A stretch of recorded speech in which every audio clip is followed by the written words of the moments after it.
Okay, so when we put this together for ICA, we called it Healing Through Knowing Our History. So I think we talked about this as being the history of adoption for South Korea for the purposes of this group, but so this is our title. So one of the things that we want to talk about is a little bit about why do we want to talk about this? And the history is something that isn't, the history of adoption for South Korea is not something that is typically shared with us by our families. Often they don't know very much about it.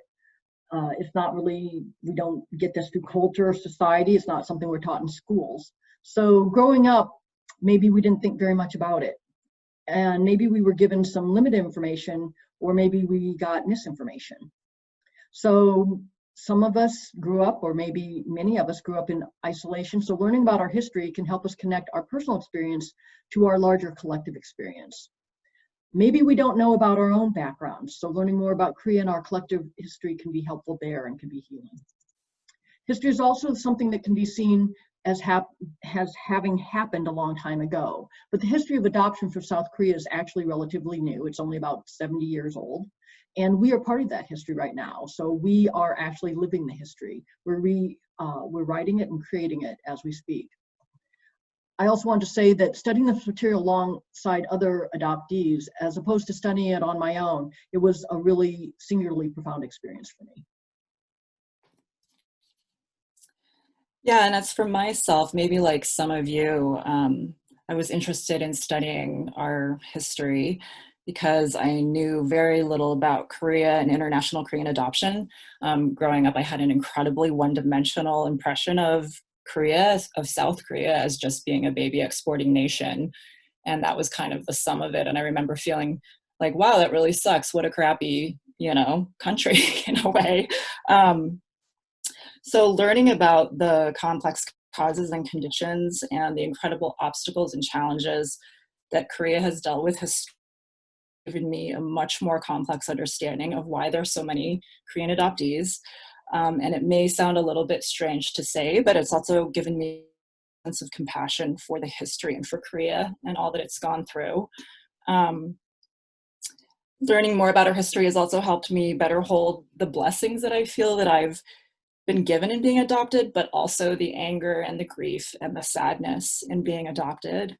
And so in that sense, it's been healing for me, which is why we chose to call this for ICA, Healing Through Knowing Our History. And something that we want to suggest as well is that it might be healing for those of us questioning our own Koreanness to learn how we as transnational Korean adoptees fit into Korean history and to consider how we are part of the Korean diaspora. And then we just wanted to note at the end here of the introduction that we have heard from others that sometimes the word CAD isn't appreciated. And so we just wanted to name that and apologize for the times that come out of our mouth. Also wanted to acknowledge how US-centric this presentation might seem to be. This is in part due to our being situated here in the US, but also not speaking other languages. We're not able to read a lot of the European articles and books on Korean adoption. Hopefully that'll change and there'll be more materials and information available in the future. So.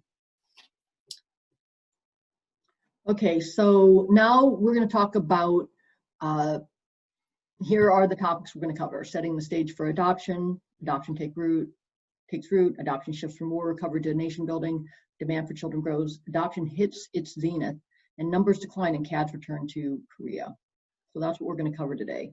So the first thing that we're going to show is the number of children adopted overseas by year. This is from Korea to other countries. So one of the things, the total is about 169,000. It varies. There are estimates that it could be up to 250,000 of us. But this is from the Ministry of Health and Welfare. You're going to see this chart throughout the presentation. It shows up a few more times. But one of the things that is always really interesting to me when I started reading about this is the numbers by decade. So in the first 7 years, there were about a little under 3,000 children adopted out of South Korea. But then you see it really grows, and by the 1980s, there's between 66 and 67,000 children, and then it begins to decline. And we're going to be talking about that as we go. Here are some of the countries, the receiving countries, from the countries that had the most took in the most of us, and down to the fewest. So the United States, by far, has the most children, and then France, Denmark, Sweden. So you do quite a few of the European countries. And then you can go down and see what some of the other ones are. And then it's always interesting, less than 10 each. So then I thought it was kind of fun to look at if there are an estimated 165,000 to 250,000 of us adopted from Korea between 1953 and 2019. Here's the population of some countries as a comparison. You know, they talk about CAD nation, right? So we are much bigger than Monaco and Greenland in terms of population. On the low end of the estimate of 165,000, we would populate Guam. And then on the higher end of the maybe 250,000, we could populate French Polynesia. So you can see some of those. And then, of course, the population of South Korea is about 51 million. Another little tidbit is if we were a city, if all of us lived in the same place, here are some of the cities that we would be, that range of 165 to 250,000 would populate in South Korea, Europe, and the United States. So anyway, so now we're going to move on to the introduction to adoption. Okay, Dina? Yes, so setting the stage for adoption to help set the stage or the context for how, excuse me, how international adoption became an entrenched practice in South Korea. There are some relevant historical factors from before the Korean War that helped set this precedent for Western influence in Korea, and it also influenced the trajectory of South Korean welfare, or more specifically, the lack of welfare in South Korea. So first, Western-style orphanages existed in Korea many decades before the Korean War. So the first Western-style orphanages were set up by Christian missionaries in the late 1800s, and that set a precedent for the use of foreign-run orphanages in South Korea. Here's a picture from Mokpo 1910. This is a missionary and South Korean students. Also, historically in Korea, caring for family members was not seen as a responsibility of the government, but as a responsibility of the family. And so during the Japanese occupation of Korea from 1910 to 1945, social services were not really provided. Also, the Japanese government, in Japanese Government General of Korea, let Christian organizations provide a disproportionate share of welfare services. Then there was also the relevance of the Hojak, or the, and that's the head of family system, and the Hojak, the family register. So starting in 1953, they introduced the Hoju system, and it's a patrilineal system, or it was a patrilineal system, where only men could register as head of the family, and children were registered under the paternal line. And so she was removed from her father's registry and she was added to her husband's.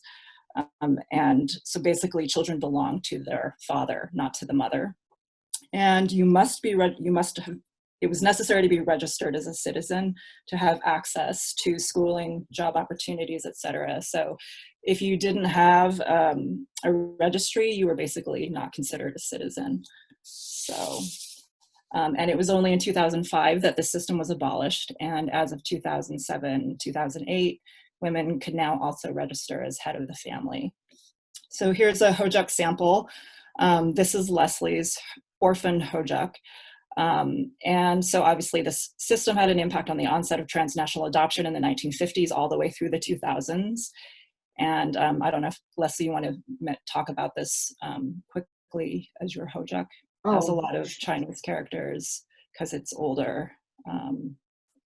But yes, because I'm old.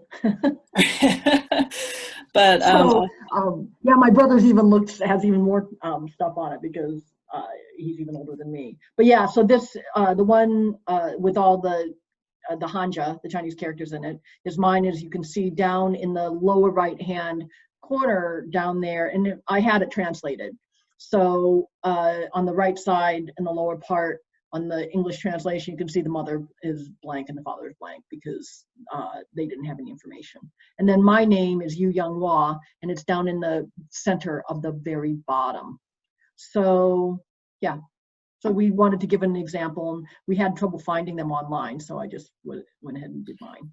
And for those of you who have your adoption papers, you will have an orphan hojak in your papers as well. So, continuing with setting the stage for adoption, in response to the Japanese occupation of Korea from 1910 to 1945, Koreans put an emphasis on Korean nationalism and the importance of building a monoracial society that was racially pure. So in essence, they were Koreanize Korea after Japanese occupation.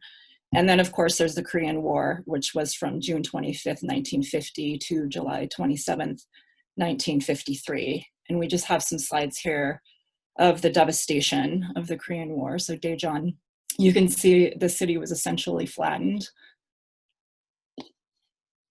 There's another picture of the destruction. These may be mascots, we're not sure, but this is just during the Korean War.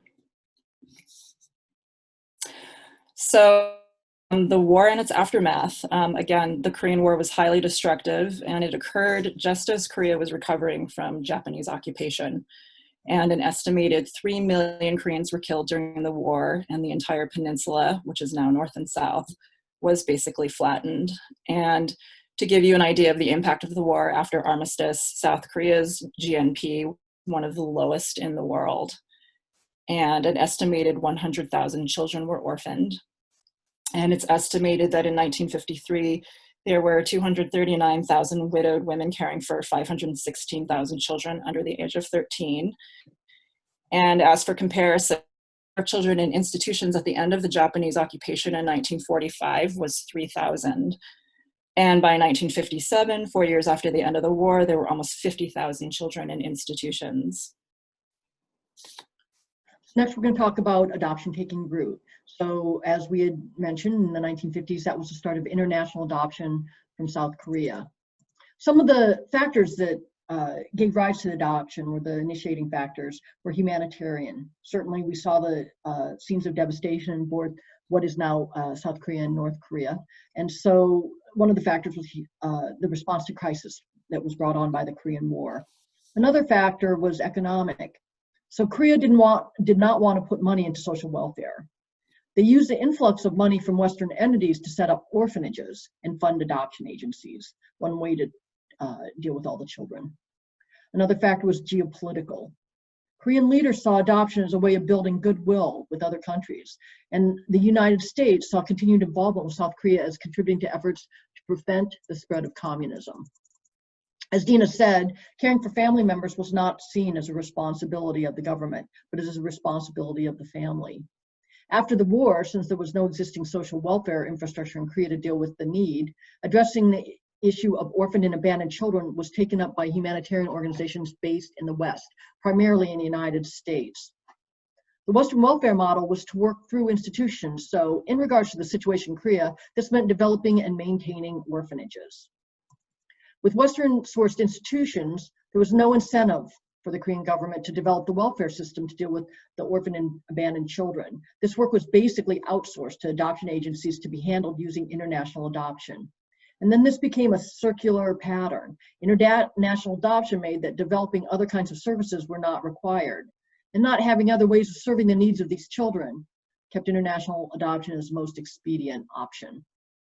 So the first children to be adopted were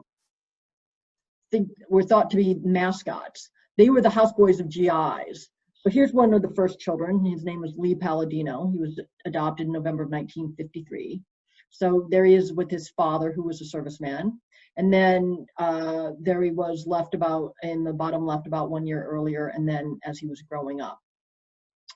So the first adoptions were private. And since no legal framework for adoption existed, United States adopted parents had to obtain congressional petitions to allow them to adopt.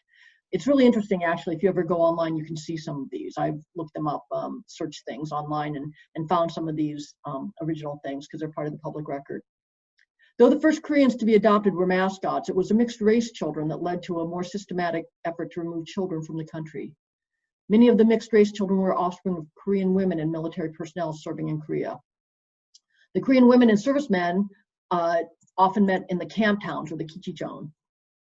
So here's a picture, a couple of pictures. The one on the right is in the different locations of these camp towns in Korea. And of course, they're around, the camps are listed. And then the picture on the left is the area right around Seoul, which there, as you can see, a lot of camps there. The camp towns are composed of bars, clubs, and other types of services that catered to the military personnel. And as I just pointed out, they had sprung up around military bases. The Korean women known as the Kichichon women worked in these camp towns as hostesses, entertainers, and sex workers. Once their military service was completed, the men usually were shipped back to their home countries. The children were left with their mothers with no fathers and no hojak, the family registration we looked at earlier that comes down through the father. So therefore they were stateless, legally without citizenship, and therefore a non-person. This made it difficult for them to attend school, find a job, or be able to get married when they grew up. So these children were low status and socially stigmatized. Not only were the children reminders that Korean women were getting together with soldiers, mixed race children did not fit into Korea's efforts to build a monoracial society and promote Korean nationalism. It was these children that got the South Korean government involved in a more concerted effort to remove them via international adoption. Then by the late 1950s and early 1960s, the number of available mixed race children was decreasing and the adoption of Korean children with two Korean parents increased. So then what happens in 1954, a Christian organization called World Vision produced a documentary on the Korean War orphans, which an Oregon lumberman, Harry Holt, and Bertha saw. Grandma and Grandpa Holt. So here they are with two of their kids. This led them to adopt 8 mixed race children in 1955. Here's Harry with the kids. They went on to found the Holt Adoption Agency, and for many, this is the beginning of adoption from South Korea as we now know it. The Holt's efforts to raise visibility and facilitate the adoption of more children resulted in increasing the amount of money flowing into South Korea. And the adoption agency they founded helped to solidify the transference of social welfare responsibilities to institutions sourced from Western countries. The Holts also utilized proxy adoptions. This allowed U.S. citizens to adopt in foreign courts by designating a person, a proxy agent, who was often Harry Holt, to act in their place. Though proxy adoptions considerably sped up the adoption process and quickly moved many children from orphanages to homes primarily in the United States, it enabled American couples to adopt children without going through any kind of screening process. And parents weren't required to know anything about the children's culture, language, food, and so on. Social workers were concerned that there was no consideration of how children would fare. So there was actually some opposition to this in the social work community.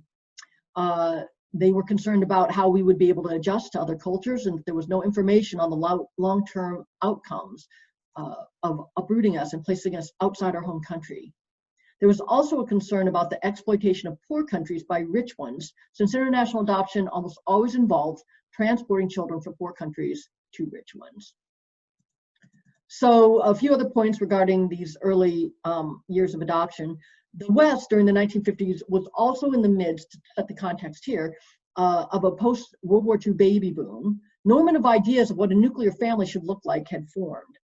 Here's one. So any of you who've ever seen Leave It to Beaver, like, I don't know, does it still play on Nickelodeon? Maybe. Does Nickelodeon still exist? So anyway, there was a cultural imperative to have children. As mentioned before, there was an economic incentive to promote adoption. The money paid for adoption was an important source of funds for Korea in the 1950s, and it allowed the Korean government to avoid having to allocate money to develop services, which also allowed the government to continue allocating the bulk of resources to national defense. So in addition to these economic drivers, Syngman Rhee and this is a picture of him and his wife, Francesca Donner. He was the first president of South Korea, served from 1948 to 1960. He saw adoption as a way to strengthen ties with the West. He also picked up on the aforementioned building a monoracial society, racial purity strategy that was catalyzed during Japanese occupation.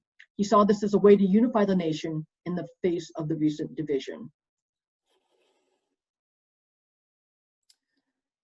Yeah, so moving on so that was the 1950s, and moving on to the 1960s, adoptions started to shift from war recovery as a response to war recovery into nation building. So instead of being a humanitarian response to the effects of the Korean War, and the South Korean political leaders started to think of international adoption as a way to help Korea develop economically, socially, and politically. And so prior to the push to industrialize in the 1960s, Korea was primarily an agrarian society. Approximately 40% of the population was involved in agriculture, and approximately 19% was involved in industry. And then moving from the 60s all the way through the 90s, that slowly switched over until the numbers were essentially reversed, 9% in agriculture and 45% in industry. So here's a picture of the Korean countryside. Before the move to industrialize in the 1960s, there was mass poverty and also a growing, burgeoning population. And at that time, culturally, it was considered lucky to have more children rather than less. So in 1960, the average number of children per woman was 6.3.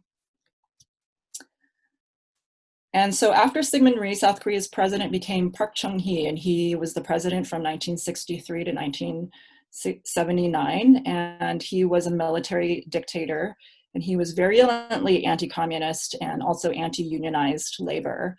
And under Park, economic growth was driven by political repression and repression of workers. His overall strategy was economic development first, and then redistribution and social welfare to the populace later. And I believe he kind of told the people, if you work really hard now, your reward will come in the future. One of his strategies to develop South Korea was to promote export-oriented industrialization. So with a lot of the exports being textiles, garments, and electronics, and that's significant because these industries needed and subsequently heavily relied on women to break with the cultural norm that and go and work in factories. So to get women to break with the cultural norm that their role was to take care of the home and family and enter into the workforce, they launched a campaign to erase the stigma of factory work for women. And because factory jobs were urban-based, there was a large migration of workers from rural areas to cities at that time. And Park Chung-hee also promoted something called patriarchal nationalism. And so in Confucianism, women's bodies belonged first to their fathers, then to their husbands, and then to their sons after their husbands pass away. And Park added to this list that women's bodies belong to the state. So under this ideology, the role of women in modernization was to bear children if you were married, or fulfill your social duty to be in the labor force if you were unmarried. So here's a picture of women factory workers, and they were a boon for redevelopment because they were paid significantly less than men, and they rarely held supervisory positions because it was understood that they would eventually leave the workforce when they got married. And all of this is relevant because one result of so many unmarried young women moving to live and work in urban areas was an increase in the number of unmarried women having children. So we see that in 1955, after the Korean War, the number of children abandoned was 715.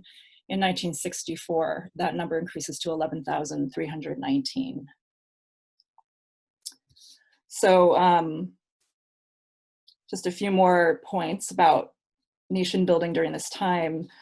Social engineering strategies were also implemented in an effort to reduce the population and to lower fertility rates, because Park really believed that excess population would derail economic development. So in 1962, a family planning program was launched, and other measures to try and curb population in the 1960s and 70s were to offer economic incentives such as tax reductions to those who had fewer children, to implement widespread sterilization policies, mostly in rural areas, and to adopt birth control as a national policy. And at that time also, abortion was illegal, but it was actually widely practiced and condoned by the government via family planning programs. So as a result, starting in the 60s and up through the 80s, the average number of children per woman went down to 1.6, and that was so 6.3 in 1960. Numbers go down to 1980, go down to 1.6 in 1988. So then we move on to the 1970s, and we are looking at the continuation of factors driving the availability of children in Korea, and then the increased demand for children in the West. So these trends that Dina's been talking about in the 1960s continued with a focus on economic development, with industry fueled by low-wage workers. And the inequality within the workplace, with men making more money than women and men in higher level positions, meant that conditions for women working in factories remained exploitative. Also, women were seen only as working until marriage. So there are lots of poor, exploited single women working who end up getting pregnant. By the 1970s, children were available, and they were beginning to be primarily offspring of single parents due to divorce. The second families often did not accept children from a former relationship, and then never married single mothers. The number of children being adopted continued to rise. So as we saw in that chart earlier, in the 1950s, there was a little under 3,000. By the 1960s, 6,000, and then it has a huge jump. In the 1970s, 46,035 were adopted overseas from Korea. In the West, while there was an increase in demand for children to adopt, due to a decrease in birth fertility rate, the legalization of abortion, more contraceptive options, and more single moms raising their children, there were fewer children available domestically to be able to be adopted domestically. So some of these same factors were driving demand for children to Europe. So, for example, abortion, as many people know, was legalized here in 1973. You can see that in much of Europe, that was going on at about the same time in the early to mid 70s, and then a little more, and then a few more in the 80s and the 90s. So what happens is, so in the West, there's an increased demand for children to adopt, and there is a decrease of children available to adopt. And so what happens is, of course, people look overseas.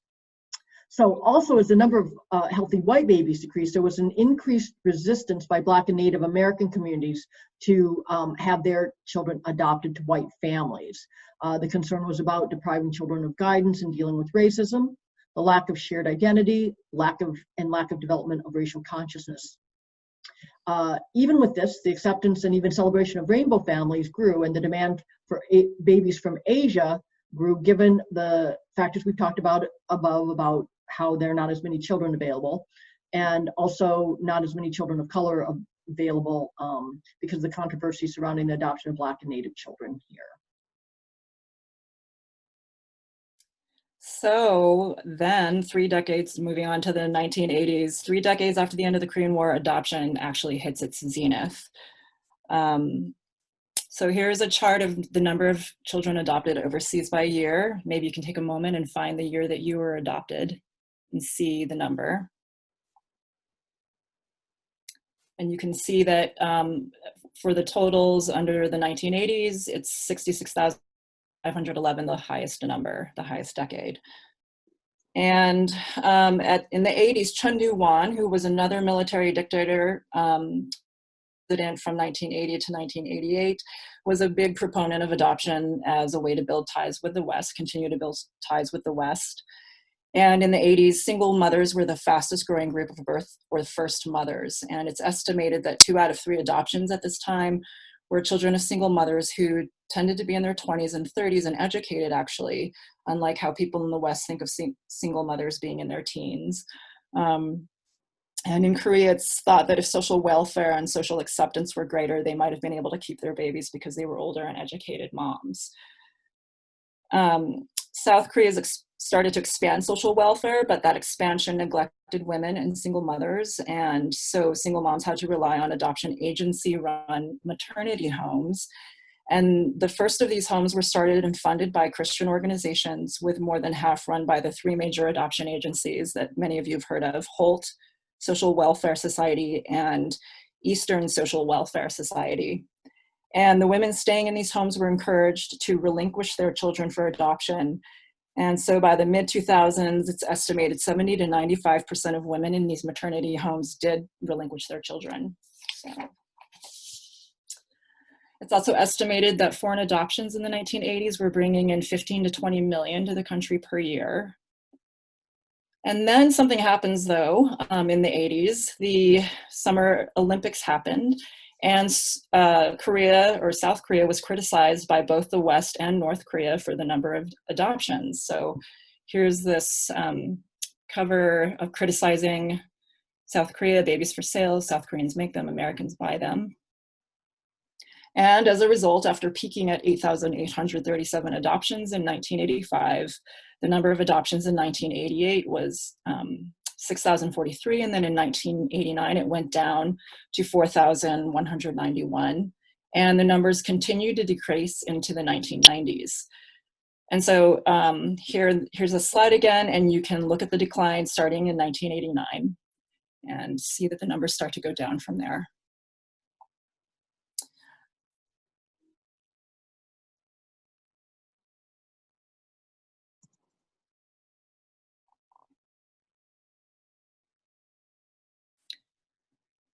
So Leslie, you can do the next. Oh, I'm sorry, Dina, I thought you were going to keep going. Oh, so, no. So now we're going to move on to the 1990s.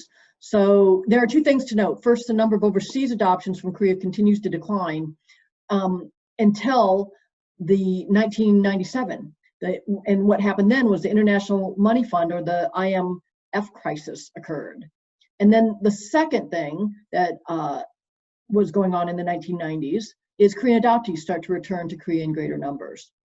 So going back to 1997, the IMF financial crisis hit South Korea. It resulted in massive layoffs, and from 1997 through 1999, there was an increase of over 4% in the unemployment rate. That seems small, but it was very sudden. And as a result, plans to reduce international adoption were halted as more families came under financial stress. By 1998, 90% of children adopted overseas were relinquished by unwed mothers. Single mothers who expressed a desire to keep their babies were often not supported by their families and were encouraged to place a child for adoption. Subsidies to adoptive Korean parents were much higher than subsidies to single mothers who chose to keep their babies. So research and discussion on the father's responsibility, however, was lacking. So blame and responsibility continued to be focused on the mothers. Yeah, and just on the point of Korean adoptees, also in the 90s, beginning to return to Korea in greater numbers. There's an interesting historical event. This is Kim Dae-jung, who was president from 1998 to 2003. And he held an event at the Blue House in October of 1998 for 29 Korean adoptees. And for those of you who may not know, the Blue House is the executive office and residence of the Korean head of state. And he issued a heartfelt apology at this event. And this was the first acknowledgement by a president of the impact of adoption on adoptees. So if any of you have watched or will eventually get to watch Korean adoptee Deanne Borsche Liam's documentary, Geographies of Kinship, this event is included in the documentary. So going further with adoption numbers declining, in the late 1990s, more adult adoptees began returning to Korea to search for their families, to teach English, to participate in motherland tours, to study Korean, and to attend conferences for Korean adoptees. And some factors that facilitated our return to Korea include President Kim Young-sam, who initiated policies in 1995 that were aimed at building a global network of Koreans through a state-sponsored project to draw Koreans living in Western developed nations to Korea. Also, there was a demand for native English-speaking teachers that allowed adult adoptees to return to Korea and find work, even if we were unable to speak Korean. Universities using government subsidies began to offer adoptee scholarships to study Korean. And also we were included in the 1999 Overseas Korean Act, which allowed us to access the F4 visa. And the F4 visa basically gives us the same rights and privileges as Korean citizens and allows us to live and work in Korea, conduct banking business, vote in some elections, etc. And also in 2010, the right to dual citizenship to Korean adoptees, and this is the ability to reclaim Korean nationality and maintain adoptive nationality. And so it's estimated that in the early 2000s, about 3,000 to 5,000 adult adoptees return annually to Korea for visits, either short or long-term, or to live there. So now we're going to talk a little bit about adoptee activism. So here we've grown up, and now we're going to start going back and doing stuff.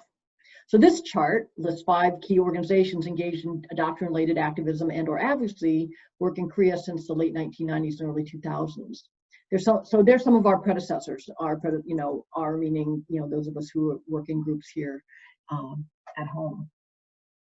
Not all the groups here listed here were formed by adoptees. Some were created by Koreans, such as Kobrut, or as you'll see on the next slide, some were created by unwed mothers, such as Kumpa. We're not going to go into a lot of detail about each group individually right now. You can go to the website. We'll provide a URL at the end of our presentation. You can read more about them. What's important to emphasize at this point in our history is that what I said at the beginning, which is we have now grown up. We've started to form our own organizations. And these organizations have done a lot of work for our community in terms of laying down the infrastructure for subsequent generations of adoptees to go to Korea, do birth family searches, learn the language, obtain the F4 visa, and get through the day-to-day struggle of visiting and living in Korea as a Korean adoptee, and what can sometimes seem like being an outsider. Some of these organizations are inactive now, but they did play a crucial role in advocating for the global adoptee community and have left a lasting impact. So the next is, here's some of the groups that are currently active in South Korea. One is KUMSN, which is the Korean Unwed Mothers Support Network, KUMFA, the Korean Unwed Mothers and Families Association, 325 Camera, which helps with DNA testing, and SPEAK, or Solidarity and Political Engagement of Adoptees in Korea. And these are in addition to GOAL and Kobrut. So we encourage you to check out their websites or Facebook pages online. So we also want to say that nowadays it can be considered more accessible for us to go to Korea. One, because adoptees have worked very hard to develop services and organizations that support us, and also from the work done by our scholars, activists, and artists. Two, Korea is actually considered cool now. It's invests a lot of time in cultivating the tourism industry. 3, Seoul is now a post-industrial city that is super friendly to tourists and very convenient. So, and many of us live in Seoul. And also, 4, you might see YouTube as a factor, both for K-pop and then for easing newcomers into Korea. So finally, I'd like to briefly overview the special adoption law, which the groups listed in the previous slide worked tirelessly to try to revise in 2011. So South Korea's first adoption law, now, again, it started in the early 50s, right, around 1953, but the first adoption law was passed in 1961. Then it was revised in 1976, and this revision in 1976 was to make domestic adoption, foster care, and sponsorship easier. And there was also a plan at that time to gradually phase out international adoption by 1981. It was revised again in 1995 to reflect the government's new policy encouraging domestic adoption. This was in response to the national shame Koreans felt following the criticism of popular international media during the 1988 Olympics in Seoul, which we had seen earlier had said that Korea's primary export commodity was babies. To note, the major revision in 2011 was actually a result of adoptee activism. So here's the special adoption law, some of the details about it. The National Assembly of South Korea passed the amendment to the special adoption law, which aimed to keep children with their biological families. reduce the number of children adopted overseas, and encourage more domestic adoptions within Korea. And the special adoption significance for us is due to the special adoption law. Our access to our files at our South Korean adoption agencies has changed. But certain agencies appear to interpret this differently, interpret the law. Some agencies make it more difficult than others to access one's files. Social workers at certain adoption agencies contend that according to the special adoption law, birth parents' personal information must be protected above all else. So adoptees can't review our files, which are considered to be privately owned by the agencies. The special adoption law's significance for unwed mothers was that maternity homes and shelters for these mothers are no longer run by the adoption agencies. The mothers also have a 7-day period after giving birth to children to decide whether or not to relinquish the child for adoption. And then, currently in 2012, a counter movement to revise the special adoption law was led by adoption agencies, some adoptive parents, and also some adoptees who argue that the revised special adoption law encouraged child abandonment and infanticide. And you can read a little more about this if you look up Pastor Lee Jong-rak, the baby box. There was a lot of media attention given to this. And then also a couple years after all of that, which happened in 2012, in 2014, the Korean Adoption Services, or CAS, was established. And this was seen as a tangible victory for adoptee activists. It was the first governmental agency to have adoption in its name, and it was created to aid transnational adoptees with birth family search. And then, as of just last summer, July 16, 2019, CAS has been dissolved, and it's been absorbed by the newly established National Center for the Rights of Children. This change occurred because the current president, Moon Jae-in, is a human rights lawyer, and he likes to focus on the rights of children. So what happened is 8 agencies relating to children's welfare are being combined into this National Center for the Rights of Children, and that includes CAS. This has frustrated some adult adoptees because, again, it suggests that we are seen as children by the Korean government. And activists in Korea are currently working on some more revisions. So that's pretty much it for our formal presentation. We hope that this information provided a window into how complex our history is. It may serve as a launching point for some of you to do more self-study or form your own study groups. What we found is that anyone can learn this history. It's not just the domain of academics. And we hope to eventually work with people who are interested in doing their own group in their home area. So let us know if you're interested. Yeah, just echoing Leslie, and in conclusion, we do hope this presentation encourages you to do a deeper dive either individually or forming your own study groups. We created a WordPress website, and we will give you that link that has all of the material in it that we had in our study group, so you can access the articles. And if for those of you that do a deeper dive, we wanted to acknowledge that while some or maybe a lot of the things in our history are painful or disturbing, we hope it's empowering to understand the complexity of our history and the many historical and systemic forces that drove the shift from adoption from small-scale humanitarian response into a large-scale global practice. And yeah, well, and then my final comment is just that while each of you may have an entirely different reaction to the articles if you choose to read them, because some of them are quite disturbing, actually. As I mentioned at the start of the session, one of the things studying our history did for me was give me a huge sense of compassion for the difficulties of the nation and the Korean people and our original families and all that they've faced. So that's it.